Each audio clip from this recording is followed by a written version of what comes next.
U, DU, BN, DB. Okay. So, sa tingin niyo, ano yung pwede natin i-let U? Ano yung pwede natin i-let DB? Okay, yung X ulit.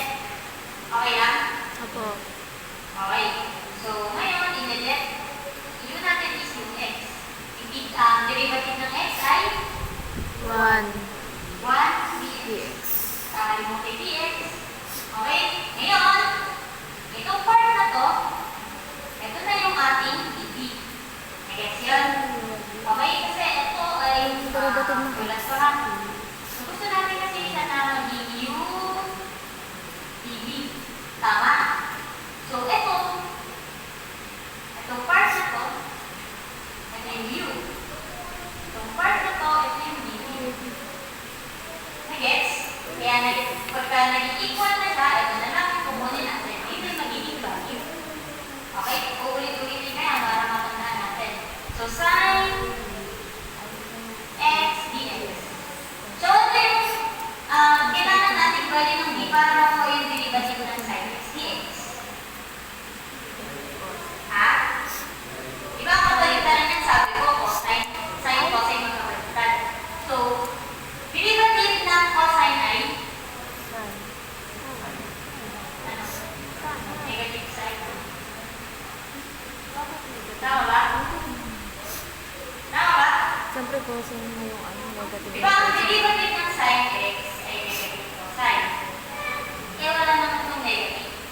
So, ang gagawin natin, negative cosine x. Yung b natin para makuha natin sine. Okay? Kasi magiging negative. So, kung lalagyan natin ng negative ulit, magiging positive na. Negative multiplied by negative is equals to positive. So, makukuha natin yung sine kasi positive to eh. Nagets yun? Kung bakit? Ha? Okay. So, ngayon, pwede na. Kasi meron nakuha na natin. Ano, yung magiging yung db natin is x sin x dx na. Diba? Nakaganitong form na siya. Okay? Ngayon, yung formula na gagawin natin is ito. Ito na, ha? So, yung u natin ay equal sa X. x. Okay, yung b natin ay Negative cosine x. minus integral ng b natin ng negative cosine x multiplied by du. Ang du natin ay 1 dx. 1 dx. Okay. So, ngayon, magiging equal to sa negative x cosine x. So, okay lang yung negative na to is ilabas ko dito sa integral. Ha? So, pag nilabas natin, magiging ano to? Positive. Positive. So, magiging positive ng integral of Cosine cosine x. x dx. So, madali ba? Pag-integral naman natin yung cosine. Ha? Ano ba yung integral ng cosine x dx? Ha? Sine. Negative ba? Di ba positive yan? Negative yata. Tingnan nyo.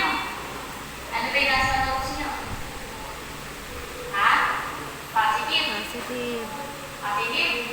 Positive, di ba? Integral ng cosine x, positive sin x. Pati nga, double check na. Ano yung nakalagay sa notes nyo? Yan. So, kung nangyayari ngayon, magiging equal siya sa negative x cosine x plus integral ng cosine x. Sine x. Sin x plus c. Huwag kakalimutan ng plus c. May points, maraming points ng plus c na yan. So,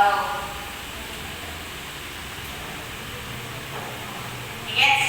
Yes, ma'am. Gets na gets. Isa pa? Example?